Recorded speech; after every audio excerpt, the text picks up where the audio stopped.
Hello, I'm Dick Foth, and I'd like to welcome you to Known, stories to make sense of it all. And these stories are what I call walking books, real-life people from different places, different ages, different cultures, and I want to have some conversations with them across disciplines and generations and cultures in order to encourage a kind of knowing, fresh lenses through which to see the world. One of those lenses will be Scripture, or more specifically, Jesus of Nazareth, whose life, I believe, changed the course of the history of the world. So, thanks for listening in. Great to have you with us. Well, I speak to you today from the great state of Oregon, and it's Oregon in the sunshine. That's almost an oxymoron, but we're grateful, aren't we, Roger? Very grateful. It's been too wet lately. It's great to see the sun out. That's great. I sit today with my friend Roger Lavasa from Tualatin, Oregon, just outside Portland. And I want to talk to you today, Roger, and we've chatted about this a bit. I want to talk to you about family, football, and faith. Are you game? Sounds good. Okay, let's go. So let's start here. What kind of a name is Lavasa? Lavasa is a Samoan name. It means the tide of the ocean. Okay, so you're from Samoa. I was born in Western Samoa in the capital city of called Apia, which is on the island of Upolu. Okay. Which means absolutely nothing to most people. Well, tell me, I mean, it sounds very exotic. Samoa out in the South Pacific, right, and all of that, Polynesian islands. Talk to me a little bit about the culture of Samoa. How is it structured? Talk to me about family, and I'll just butt in along the way. Sure. There's one word that every Samoan can relate to, and it's called Fa'a Samoa. It means the Samoan way, and there's a particular way in how we do family, how we do life. Every village has a history. Every village has families that are representative by chiefs, and so each family has a chief that holds the title of that family and that represents that family within that community. So that's by villages. It's not a tribe in the traditional sense. No. It's more of a village. Every village has a family. Every family in the village is represented, has a place at the table, if you will. And your place in the table is usually determined by your history of the family name within that village. So give me an example of that. Well, for example, if we sit down to dinner, you know your place in the pecking order by the part of the fish that you get. If you get the head of the fish, that means you got a pretty high title. You're big time to get the head. If you get the head, if you get the tail, not so much. But so your parents came from two different villages. Right. Talk to me about that. Well, my father was born in a village called Uafato, Whangaloa. It's for lack of a better word, it's like a hillbillies. So okay. he came from the backwoods of Samoa. So it's like Jesus Town. It's like Nazareth. Right. Okay. And my mom was born in Savai'i, which is the village of kings, if you will. She was born in the... so that's where she comes from. I see. So your dad married royalty of a kind. Sort of, yeah. She caught his eye, and he caught her grace. So, you were telling me something about how story works in your culture, and since known stories to make sense of it all is part of the theme of this, talk to me about that, the place of story in Samoan culture. Well, every village has a story. There's a history, and part of it is mythology, part of it is facts, and every village has those, and they're passed down from generation to generation, which includes the chiefs, the families of that village, the major events that have happened in that village. And so it's oral tradition. It's oral tradition. Okay. And so that's how it's passed on. And let's say, for example, that you're from Foth Village, yes, and you approach Lavasa Village, right, and you want to have a conversation with us. There's something that you want from us, whether it's pigs, cows, or women. Okay. The bride's hand. Right.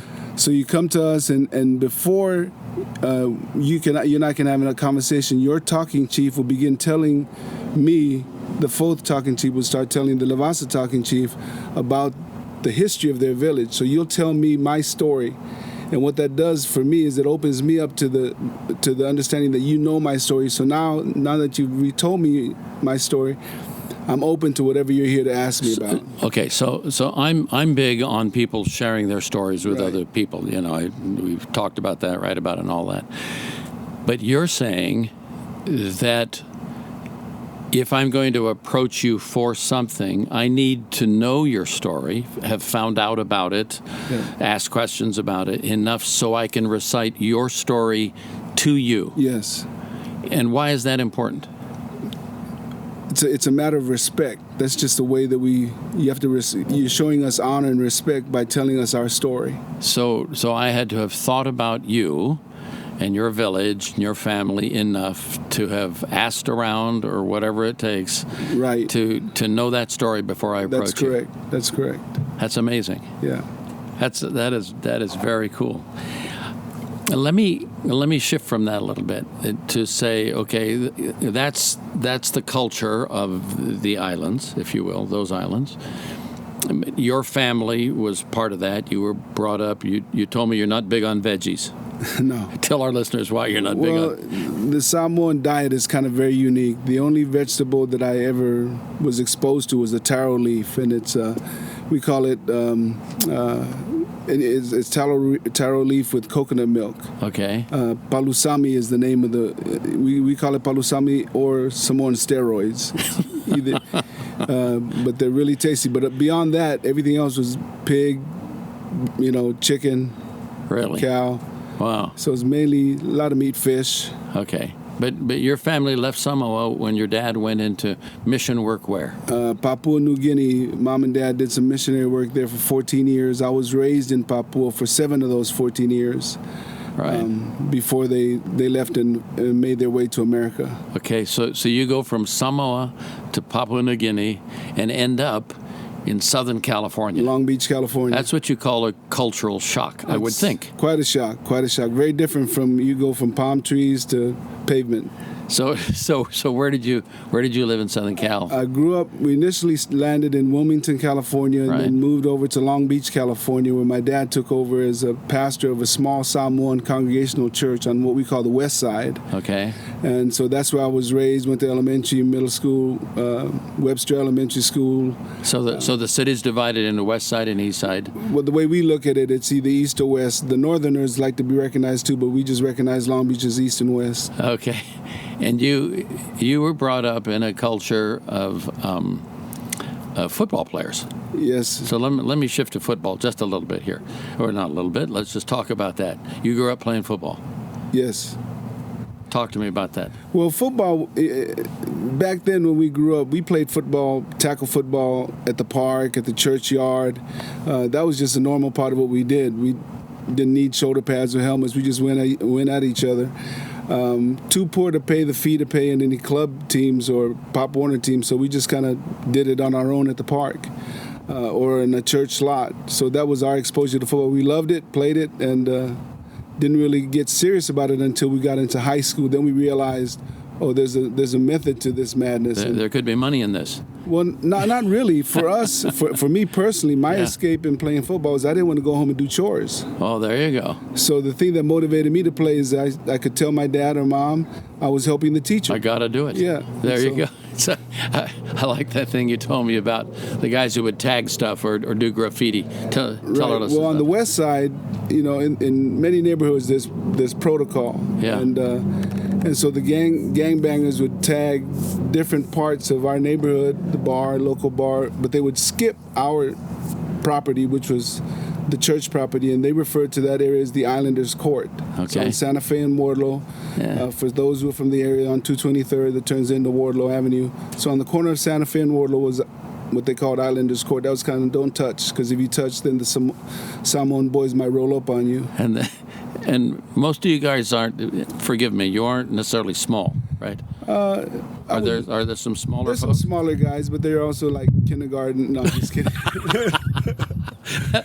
So We have that reputation of being heavy, big, and all of that. linemen.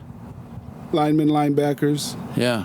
running backs. So Tuiasosopo, and names that some of our older listeners might recognize. Yeah, probably the first wave of Polynesians into the pros were the Tuiasosopo family. You've heard of the Tautolos, the Tatupu, Mosi Tatupu. So that was the first wave, and Manu and his family were instrumental in us coming from Samoa to America. We kind of lived together. And so then, who was the fellow who played for the Steelers, the linebacker guy? Troy Polamalu, I'm sorry. Troy Polamalu. Yeah. Okay. Troy Polamalu changed the dynamics of how the positions. And he did the long hair from under the helmet. Became iconic. Right. Now all the guys got the. Apparently that becomes kind of a signature for Polynesian is the long hair.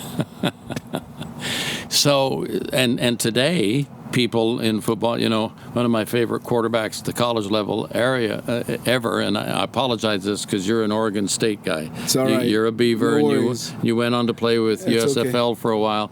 But this fellow named Marcus Mariota, who comes from Hawaii, Right. but he's Samoan descent. Right. Is it His Samoan? father's Samoan, and he's representing the people really well, and we really appreciate him playing And he's a good position. He's the Great athlete. quarterback for the Tennessee Titans. Somebody that might be recognized even more is this fellow Dwayne Johnson, right? Right, He the called the Rock. Rock, the big dude. Rock's got some hamo in him. That's what we call it. Hamo. Yeah. So he's Samoan, He's, partially. right. His mom was Samoan, and his dad was a famous wrestler, Wow. Rocky Johnson.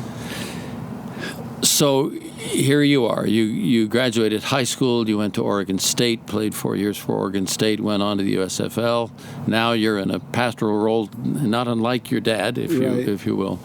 But many of us would know what it's like to sort of buy into family faith. That is, my folks were believers, therefore I am. When in your life did faith become more personal and more real for you rather than just more cultural, if I can put it, even if it's family culture? Sure. Well, faith for me was always a part of my life in the sense that church was important.